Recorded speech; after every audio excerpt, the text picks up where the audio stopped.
Be'ezrat Hashem, sur le sujet des 3 semaines, entre 17 Tammuz et 9 Av. On va parler aussi des 17 Tammuz et aussi le jour de Tisha B'Av. On va essayer de comprendre pourquoi on doit jeûner, nous, aujourd'hui, sur la destruction du temple qui s'est passé il y a 2000 ans. Qu'est-ce que ça nous concerne? Les gens ils peuvent dire qu'est-ce que ça me concerne? C'est pas de ma faute, c'est de la faute de nos ancêtres qui ont vécu il y a 2000 ans. Moi je dois souffrir aujourd'hui, 2000 ans après, à cause de la destruction des Beth Amikdash. Il n'y a pas de raison. Je ne vois pas comment je suis lié à la destruction des Beth Amikdash. Il faut savoir que au moment que Napoléon il a pénétré en Égypte et il s'est promené en Alexandrie, et il a vu un immeuble grand, il était sombre, des bougies allumées dedans et les gens qui criaient, qui pleuraient. Et Napoléon il voulait savoir c'est quoi. Il rentre à l'intérieur, c'était une synagogue, 500 personnes assises par terre, chacun il a une bougie à côté de lui, en train de crier et de pleurer. Napoléon il s'est adressé au rabbin, il lui a dit qu'est-ce qui se passe, pourquoi vous pleurez? Il lui a dit parce qu'on avait à Yerushalayim un temple qui nous appartenait, on faisait des sacrifices. Il lui a raconté en détail comment c'était magnifique, comment c'était extraordinaire. Napoléon il lui a dit tu sais, je ne suis pas au courant, j'ai conquis 3/4 du monde et je ne suis pas au courant de l'histoire, jamais j'ai entendu de cette guerre-là. C'est passé quand? L'année dernière, il y a 2 ans. Il lui a dit non, c'est passé il y a 2000 ans. Il lui a dit il y a 2000 ans et vous pleurez comme ça, on dirait c'était il y a 1 an, il y a 2 ans. Le temps qu'il a commencé à comprendre et à réagir sur ce qu'il a entendu, il s'est retourné Napoléon vers un de ses soldats et il lui a dit un peuple qui pleure comme ça sur quelque chose qu'il a perdu il y a 2000 ans et qu'il est attaché et qui se sent concernés. Ce peuple-là, il va retourner à Yerushalayim, il va reconstruire le temple et il va retrouver toute la gloire que ce rabbin vient de me raconter. C'est impossible d'être aussi attaché à quelque chose qu'on n'a pas connu et qu'on n'a pas vécu et qu'on n'a pas entendu. Voilà pourquoi nous, on doit se sentir attaché au Beth Amikdash. Il y a une deuxième réponse. Pourquoi nous, on doit se sentir attaché et aussi responsable de la destruction du temple, même que ça a été il y a 2000 ans? Parce que Chachamim disent, tout celui qui n'a pas eu le mérite d'avoir le Beth Amikdash construit dans ses jours, dans sa génération, il faut qu'il sente comme s'il a été détruit dans sa génération. C'est-à-dire, si Chas V'Shalom, nous, on n'a pas le mérite d'avoir le Beth Amikdash construit, c'est comme s'il a été détruit. C'est-à-dire, nous, on est responsable qu'il n'ait pas construit. Nous, on est responsable, alors c'est pour ça qu'on est obligé de jeûner. Alors, on doit jeûner le 17 Tammuz, on doit jeûner le 9 Av. Pourquoi? Pour nous réveiller vers la tchouva par rapport aux actions de nos ancêtres et par rapport aux actions à nous. Aujourd'hui, la preuve, on est responsable. Comment ça se fait qu'on n'a pas le Beth Amikdash qui est construit dans notre génération? Il faut savoir que dans l'année solaire, on a 365 jours. Il y a 6 jours dans l'année qu'on doit jeûner. Il y a un jour qui est instauré par la Torah, c'est le jour de Kippour. Il y a 4 jeûnes qui sont instaurés par les Nevi'im, par les prophètes. Et il y a un jeûne qui est instauré par Chachamim, nos sages, qui étaient après les prophètes. Alors on a dit le premier jeûne, c'était dans la Torah, c'est le jour de Kippour. Les 4 jeûnes, ils sont concernés par rapport à la destruction des Beth Amikdash directement, à la destruction des Beth Amikdash. Et le 6e jeûne, c'est par rapport au jeûne que Chachamim ils ont instauré, ça s'appelle Ta'anit Esther. Ta'anit Esther. Le 10 Tevet, on a encerclé Yerushalayim. Le 17 Tammuz, 3 ans après, ils ont réussi à casser les murailles de Yerushalayim. Et ils ont pénétré à Yerushalayim, ils ont fait un massacre, Et ça a duré pendant 3 semaines, ce massacre, de 17 Tammuz jusqu'à 9 Av, jusqu'à qu'ils ont réussi à pénétrer au Beth Amikdash, et là ils ont brûlé, ils ont détruit le Beth Amikdash. Le jour qui se passe entre 17 Tammuz et 9 Av, on appelle ça le jour Ben HaMetzarim. Ben HaMetzarim, comme c'est marqué dans Iyov, Perek Aleph, c'est le jour que, le 21 jours, c'est les 3 semaines. Il faut savoir que le premier temple et le deuxième temple, ils étaient détruits, ils étaient brûlés le 9 Av. Concernant la destruction des murailles de Yerushalayim, on dit que le premier temple, il a été, les murailles de Yerushalayim, le premier temple, c'était le 9 Tammuz. Le deuxième temple, c'était le 17 Tammuz. Le Yerushalmi, il n'est pas d'accord. Le Yerushalmi dit que le premier temple et le deuxième temple, c'était le 17 Tammuz, mais dans le Talmud, c'est marqué le 9 Tammuz, pour la simple raison que les malheurs, ils étaient tellement énormes qu'ils se sont trompés dans la date. Ils se sont trompés dans la date. Mais c'était aussi le 17 Tammuz.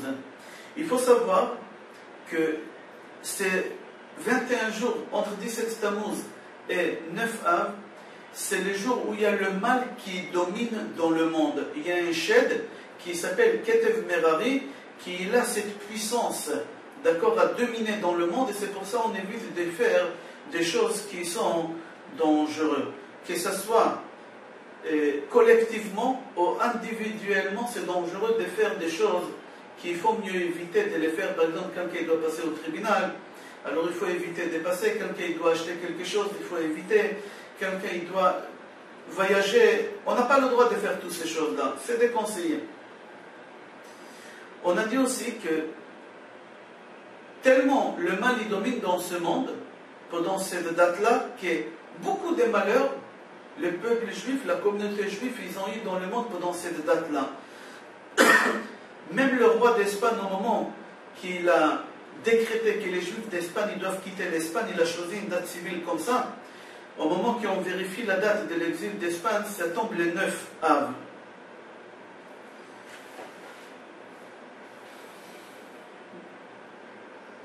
On fait un résumé. Le 10 Tevet, on a encerclé Yerushalayim, c'était le premier temple. Le 17 Tammuz, ils ont réussi à pénétrer à Yerushalayim. Il y en a qui disent que c'était le premier temple, et le deuxième temple, c'était aussi le 17. Le 9 Av, ils ont réussi en fin de compte à pénétrer au Beth Amikdash et à brûler le Beth Amikdash. Nebuchadnezzar, il a fait exiler tous les juifs de Yerushalayim. Pas tout le monde, il a laissé quelques juifs pauvres à Yerushalayim, il les a fait exiler en Babylonie. Il a nommé quelqu'un, un juif qui s'appelait Gedalia ben Achikam, pour rester comme gouverneur à Yerushalayim, et il s'est fait assassiner. Au moment que Nebuchadnezzar est venu se venger, il n'avait aucun juif, le 3 Tishrei, il n'avait aucun juif à Yerushalayim, et c'est pour ça on jeûne aussi le 3 Tishrei, c'est lié directement à la destruction du temple du mois de Av. Pourquoi? Parce qu'il a détruit, il a fait exiler les juifs, il a nommé un gouverneur, les gouverneurs ils l'ont tué, alors il est venu se venger. Il est venu se venger, alors les juifs ils se sont sauvés. Alors nous on jeûne, pas parce qu'ils ont tué Gedalia ben Achikam, mais Gedalia ben Achikam, certes c'était un tzaddik, mais c'était un gouverneur, c'était pas un grand rave. On a eu beaucoup de rabbinim qui sont morts, beaucoup de prophètes qui sont morts, et on n'a pas instauré un jeûne comme on a instauré un jeûne le 3 Tishrei. Alors il faut savoir que le jeûne qu'on jeûne le 3 Tishrei, ce n'est pas par rapport à la mort de Gedalia ben Achikam. Le 3 Tishrei, on jeûne par rapport à ceux que tous les juifs ils se sont sauvés d'Israël parce qu'ils ont eu peur de Nebuchadnezzar, et c'est la première fois depuis que Yahushua il est rentré en Israël qu'il n'y a plus aucun juif en Israël. Alors on jeûne à cause de ce malheur qu'il n'y a aucun juif en Israël. Le 9 Av, c'est le jeûne le plus difficile de tous les autres jeûnes. On le comparait, je parle du jeûne que les prophètes ils ont instauré, pas le jeûne que la Torah elle a instauré, c'est à peu près la même chose. La différence entre le jeûne que la Torah elle a instauré et les Nevi'im, la Torah elle a instauré un jeûne, pourquoi? Pour qu'on puisse faire un tchouva, pour qu'on puisse faire un travail de conscience, pour qu'on puisse se rattraper de toute l'année qu'est-ce qu'on a fait.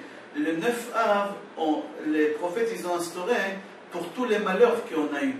C'est-à-dire, les 3 semaines jusqu'à Tisha B'Av, ça représente le noir, le malheur, et le jour des Kippour, ça représente le blanc. C'est pour ça qu'on est habillé en blanc les jours des Kippour. C'est autre chose, c'est pour se purifier, etc. Le 9 Av, le jeûne de 9 Av, il est difficile par rapport aux 3 autres jeûnes que Chachamim ils ont instaurés. Et le 4e jeûne, pardon, pas Chachamim, les Nevi'im, et le jeûne d'Esther. Pourquoi? Parce que tous les jeûnes ils commencent à partir de lever du jour jusqu'à la sortie des étoiles. Mais le jeûne de Tisha B'Av, il commence depuis la veille jusqu'au lendemain la sortie des étoiles. Pourquoi on ne dit pas Tachanun, veille de Tisha B'Av à Mincha, on ne fait pas de Tachanun? Normalement, on ne fait pas de Tachanun quand c'est veille des fêtes, le jour des fêtes, veille des Shabbat, les jours des Shabbat. On ne fait pas de Tachanun. Là, on est veille de Tisha B'Av. Pourquoi veille de Tisha B'Av à Mincha, on ne fait pas Tachanun? Parce qu'il y a un pasuk qui s'est marqué dans Hecha, chapitre Aleph pasuk Tetvav, Kara alay moed lishbor bachurai. Kara alay moed. Il faut m'appeler, c'est le jour de Tisha B'Av qui dit il faut m'appeler moed. C'est quoi moed? Moed, c'est une date. Mais nous, on sait que dans la Torah, quand on parle des moed, c'est fête. Comme on fait dans les kiddush des fêtes, et les moadé Hashem mikrae kodesh. Alors le Tisha B'Av, c'est marqué dans Hecha qu'il faut dire qu'il faut m'appeler le jour des fêtes. Comment c'est possible que le jour de Tisha B'Av, on doit l'appeler le jour des fêtes? Chachamim disent, oui, Tisha B'Av, c'est le jour des fêtes. Certes, en ce moment, on est en deuil pour la destruction du premier temple et deuxième temple. Mais Be'ezrat Hashem, quand Eliyahu Hanavi va venir pour nous annoncer la délivrance finale et la venue de Mashiach, et on aura la construction des troisième temple, Bekarov, Be'ezrat Hashem, le jour de Tisha B'Av, il va se transformer en jour des fêtes. C'est pour ça qu'on dit dans Echa, Kara alay moed, il faut m'appeler jour des fêtes. Pourquoi? Parce que quand on aura le troisième Beth Amikdash, ça va devenir un jour des fêtes. Alors nous, aujourd'hui, on ne fait pas Tachanun, veille de Tisha B'Av. Pourquoi? Tisha B'Av, il va devenir un jour, Be'ezrat Hashem, bientôt, un jour des fêtes. Alors on ne fait pas veille des fêtes, on ne fait pas Tachanun. C'est pour cette raison-là. C'est marqué dans la Gemara, Dor shelo nivna bet Amikdash beyamav ki ilu charav beyamav. Une génération qui n'ont pas eu le mérite d'avoir la construction des Bet Amikdash, c'est comme si le Bet Amikdash il a été détruit dans cette génération-là. C'est-à-dire on doit se sentir responsable de la destruction du temple. Il ne faut pas dire la destruction du temple c'était il y a 2000 ans, ça ne me concerne pas. Quel rapport moi il y a 2000 ans? Non, tu dois te sentir responsable et tu dois jeûner, tu dois pleurer et tu dois porter tous les signes de deuil qu'on doit porter pendant les 3 semaines. Pourquoi? Parce que le Beth Amikdash n'a pas été construit dans ta génération, alors tu es responsable de ça. On dit que le premier temple, il a été détruit à cause des 3 fautes. Gilouy Arayot, Shfichut Damim, Ve'avoda Zara. L'adultère, l'idolâtrie et l'assassinat. C'est pour les 3 raisons pourquoi le Beth Amikdash il a été détruit. C'est-à-dire que cette génération du premier temple, elle a été très très mauvaise. Pour eux, c'était très simple, très facile de tuer quelqu'un. Pour eux, faire l'adultère, c'était quelque chose de facile. L'idolâtrie, c'était très facile pour eux. Ils ne réfléchissaient pas 2 fois. Dès qu'ils avaient l'occasion de faire un de ces 3 choses-là, ils le faisaient. Alors c'est pour ça que Kadosh Baruch Hu, il a détruit le premier temple. Le deuxième temple, pourquoi il a été détruit? C'est marqué dans Gemara Gittin Daf Nun Vav, à cause de la haine gratuite. C'est-à-dire quoi? Que la haine gratuite, elle est aussi forte que 3 péchés. Nous, des fois, on se permet de haïr l'autre avec raison ou sans raison, comme s'il n'y a rien. Mais quand tu n'aimes pas quelqu'un, c'est comme tu le tues. La preuve, le premier temple, il a été détruit à cause de ces 3 choses-là. Le deuxième temple aussi, il a été détruit à cause d'une seule chose. Cette chose, elle a la même valeur que les 3 autres choses. C'est-à-dire que la génération des deuxième temple, pour eux, c'était très très facile de ne pas défendre quelqu'un qu'on lui fait honte, qu'on le haït. La Gemara, elle raconte que le deuxième temple, il a été détruit Biglal Kamtza ou Bar Kamtza. Comme ça, la Gemara raconte qu'un jour, il y a un riche à Yerushalayim qui devait marier sa fille. Et à l'époque, au moment qu'on a invité des gens au mariage, on n'envoyait pas des cartes d'invitation. À l'époque, on envoyait quelqu'un qui partait des porte à porte et il disait voilà la date de mariage, on t'invite, etc. Et le papa de cette fille qui devait la marier, il était important, il était riche à Yerushalayim. Il a envoyé son messager, il lui a dit va voir Kamtsa et invite-le.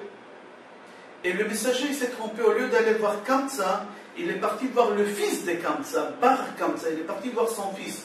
Le problème que le fils de Kamtsa, c'était son ennemi au papa de la mariée.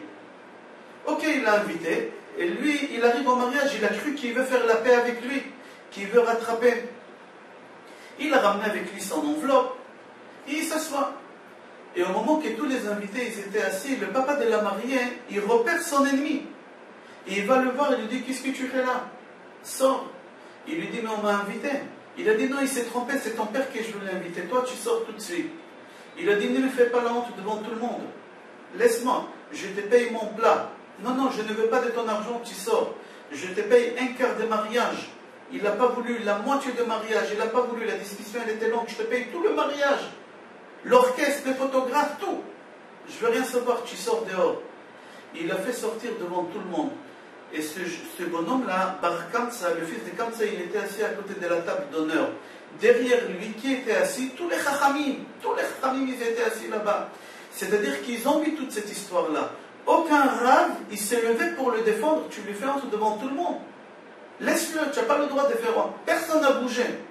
Lui, il a eu tellement la haine qu'il est parti voir tout de suite César.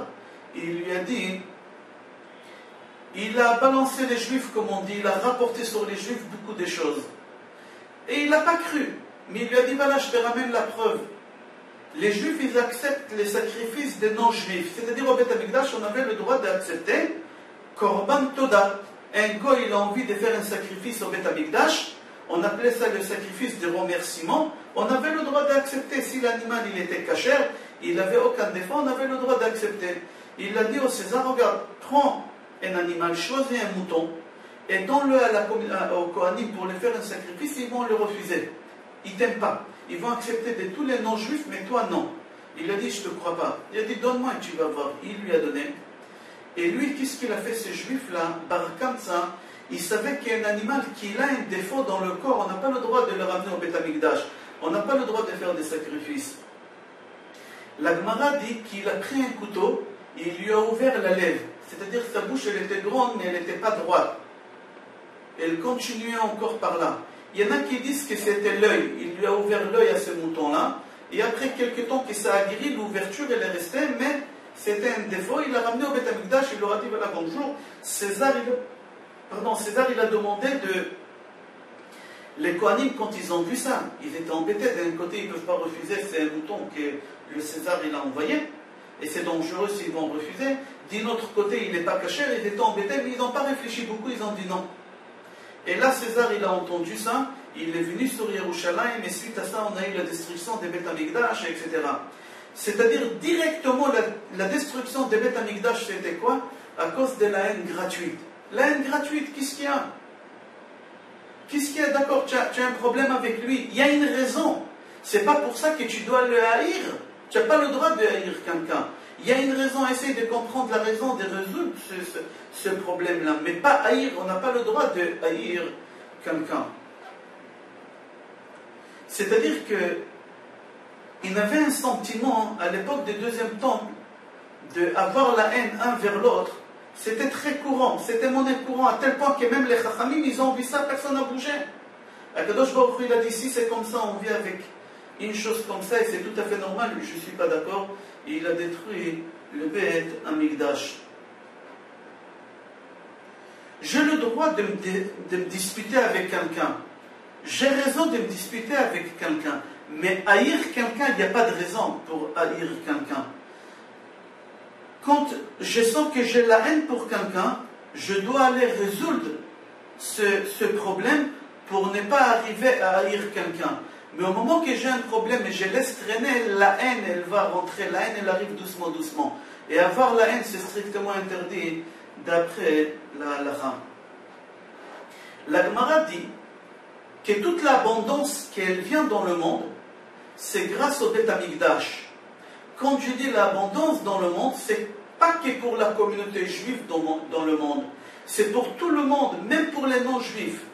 La Gemara dit, si les goïms, ils ont reçu combien du bien ça leur apporte le Beth Amikdash, les goïms eux-mêmes, ils auraient protégé le Beth Amikdash plus que les juifs, ils auraient protégé le Beth Amikdash. Mais les goïms, ils ne comprennent pas que combien de biens ils pouvaient gagner grâce au Beth Amikdash. La preuve que pendant la fête des Sukkot, on ramenait des sacrifices. Et au total de ces sacrifices, c'était 70 taureaux on ramenait au Beth Amikdash. 70 taureaux on ramenait au Beth Amikdash. Pourquoi 70? Par rapport aux 70 nations qu'il y a dans le monde. C'est-à-dire, même les Kohanim au Beth Amikdash, ils faisaient des sacrifices pour les autres nations, pour les non-juifs. C'est-à-dire que l'abondance, elle venait au monde grâce au Beth Amikdash. Mais les juifs, au moment qu'ils faisaient les sacrifices au Beth Amikdash, ce n'était pas uniquement pour leur intérêt, c'était pour l'intérêt de toute l'humanité. Ce n'était pas que pour nous. Il y a beaucoup de juifs qui croient qu'on doit haïr les non-juifs, qu'on doit éliminer le non-juif, qu'on doit faire du mal à un non-juif. C'est une grave erreur. C'est une grave erreur. On n'a pas le droit. C'est marqué dans le Maxime de nos pères, chapitre 3, Pasuk et Mishnah 17. Chaviv Adam shenivra betzelem. Chaque homme, il a été créé à l'image de Dieu. Que ce soit juif ou non-juif, il a été créé à l'image de Dieu. Puisqu'il a été créé à l'image de Dieu, tu n'as pas le droit de lui faire du mal. Tu n'as pas le droit. Maintenant, concernant le Amalek, aujourd'hui, on n'a pas un Bedin pour pouvoir éliminer ou faire du mal à Amalek. Directement, qui c'est l'Amalek que la Torah parle exactement aujourd'hui? On n'a pas un Bedin qui peut mettre le doigt dessus et dire c'est lui l'Amalek d'aujourd'hui. Alors on n'a pas le droit, tant qu'on n'a pas un Bedin, de faire ça. On n'a pas le droit de haïr. Et suite à cette haine, Akadosh Baruch Hu, il a détruit le deuxième Beth Amikdash. C'est-à-dire au moment que le Beth Amikdash il a été détruit, ça n'a pas causé de malheur et du mal uniquement pour la communauté juive, ça a causé du mal au monde entier. Au monde entier. Dans le prophète Yeshayahu, chapitre 66, Samer Vav, Pasuk Yud, c'est marqué Simchu et Yerushalayim vegilu ba kol ohavea, sisu otam asos kol amit abelim alea.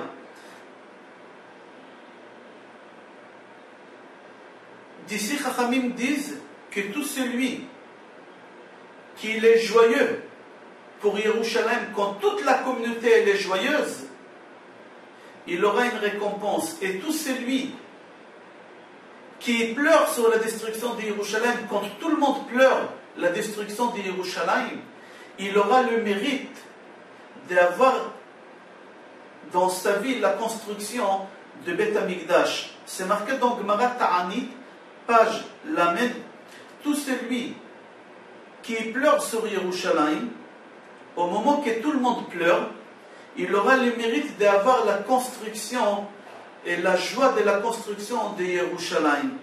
Celui qui ne veut pas porter le deuil quand tout le monde porte le deuil sur Yerushalayim, jamais il aura le mérite d'avoir Yerushalayim au moment qu'elle sera construite.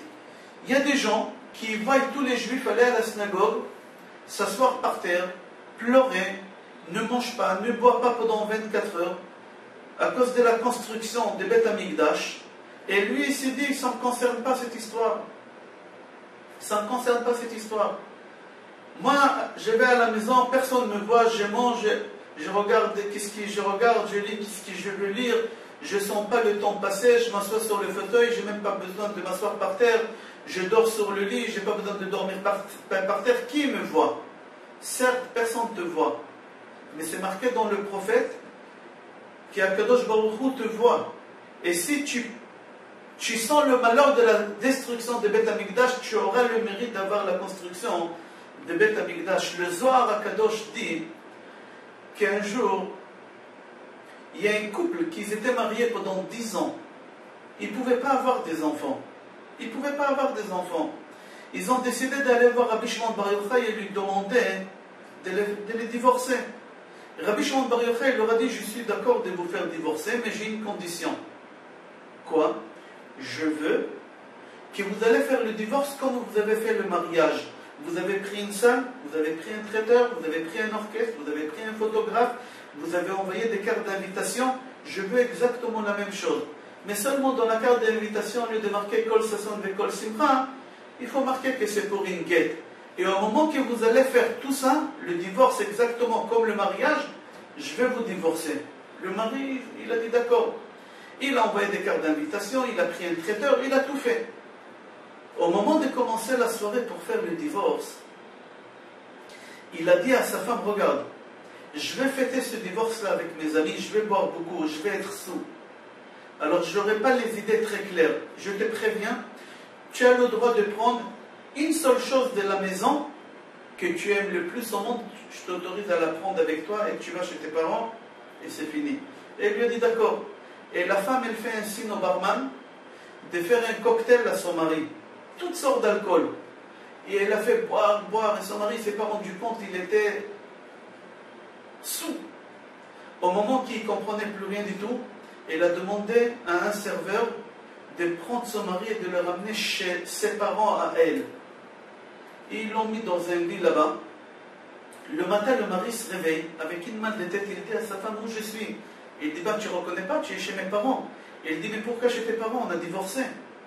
Et il lui a dit, regarde, hier tu m'as dit que j'ai le droit de prendre la meilleure chose, la plus que j'aime dans la maison. Il n'y a pas mieux que toi dans la maison. Il n'y a pas une chose que j'aime plus que toi dans la maison. Alors je t'ai choisi, je t'ai pris toi. Son mari lui a dit, écoute, regarde, il y a un problème. On a divorcé et j'ai dormi une nuit chez tes parents. Alors il faut faire un get misafek, il faut refaire encore le divorce. Parce que j'étais avec toi chez tes parents à la maison et je n'ai pas le droit après le divorce. Alors on est obligé de faire get misafek. On va retourner chez Rabbi Shimon Bar Yochai. Ils sont partis voir Rabbi Shimon Bar Yochai, ils lui ont raconté cette histoire-là. Rabbi Shimon Bar Yochai, il a tapé sur la table et il a dit, si une femme, elle dit à son mari une chose pareille, il n'y a rien au monde que j'aime plus que toi. Et un mari, il dit à sa femme, il n'y a rien au monde que j'aime plus que toi, ma femme. C'est impossible que Dieu ne va pas vous donner un enfant. Je ordonne que l'année prochaine, vous allez avoir un garçon. Restez ensemble. Il les a remariés encore. Ils sont restés ensemble. Ils ont eu un garçon l'année d'après. Là-bas, la Gemara dit, si nous, les béné Israël, on tape fort sur la table et on dit à Kadosh Baruch Hu, on n'a pas un autre Père dans le monde. On n'a pas un autre Dieu dans le monde. On n'a pas une autre Beth Amikdash dans le monde. Que ce Beth Amikdash à Yerushalayim? On le veut, on t'aime, on te veut toi. C'est impossible que Dieu ne va pas construire le Beth Amikdash. Le problème est qu'il y a beaucoup de Juifs qui ne veulent pas la construction des Beth Amikdash. Il y a beaucoup de Juifs qui ne veulent pas vers la construction des Beth Amikdash. Pourquoi? Prenez un Juif qui n'a pas de problème, Baruch Hashem, pour lui. Sa femme, elle est en bonne santé, ses enfants, ils sont en bonne santé, son compte en banque, à la banque, il s'y porte très très bien. Il a une vie extraordinaire, ses parents, ses frères, tout est rose pour lui. On va lui dire, on va construire le Beth Amikdash, le Mashiach, il va arriver, il va dire, mais pourquoi on a besoin de Mashiach? Tout va bien. On n'a pas besoin. Prenez par contre quelqu'un d'autre qui a que des problèmes, vous lui dites, tu veux que le Mashiach il vienne? Qu'est-ce que vous allez vous répondre? Bien sûr qu'on veut le Mashiach. Regarde combien de problèmes on a. Regarde les problèmes de santé qu'on a. On est égoïste quand on parle comme ça. On n'a pas le droit de demander la construction de Beth Amikdash et la venue de Mashiach parce que nous, on a des problèmes. On doit demander la construction de Beth Amikdash parce que notre Père, qui se trouve dans les cieux, notre Dieu, il n'a pas une chaise. Kiyan al-Kes Kam il-Hamal Hashem ba'amalek. C'est pas marqué qui c'est marqué Kes parce que Dieu, il n'a pas un trône, il n'a pas une chaise. Dieu, il n'a pas de maison, il n'a pas le Beth Amikdash. Au moment qu'on demande à Kadosh Baruch Hu d'avoir le Beth Amikdash construit uniquement pour toi, pour que toi, papa, tu auras une maison, tu auras une chaise, alors là, on aura le Beth Amikdash construit Be'ezrat Hashem. Et on prie à Kadosh Baruch Hu qu'on n'aura pas besoin de jeûner dans quelques jours, les jeûnes de Tisha B'Av. On n'aura pas besoin qu'Elia, on a vu, il va venir, Be'ezrat Hashem Bekarov, nous annoncer la délivrance finale et la venue de Mashiach et la construction des Beth Amikdash, Beth Amikdash Lishi, Shi'amod, La'ad, La'olmea, Olamim. ברכה והצלחה, נחמה, ישועה וכל טוב.